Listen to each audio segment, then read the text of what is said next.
Hello everyone, in this video I will show you how to use the S Pen as a camera remote to take pictures or videos in Samsung Galaxy S24 Ultra. So before starting the video, don't forget to subscribe the channel and also press the bell icon.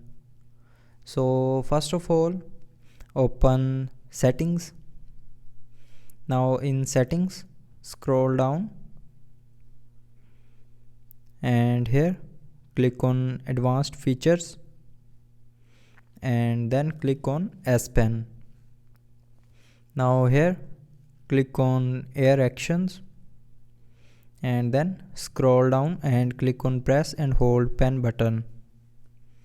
Now from here select camera in suggested apps section. Now after selecting camera here,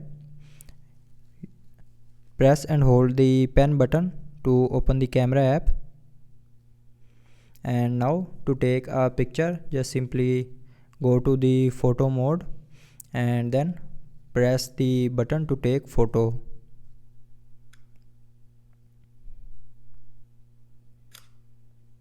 And if you want to record a video with the help of S Pen, then go to the video mode and press the S Pen button to start recording.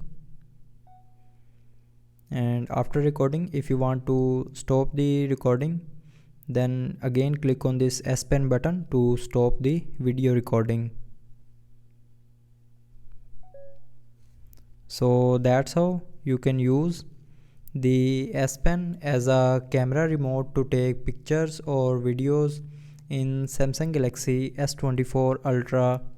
So I hope you liked the video. Thanks for watching.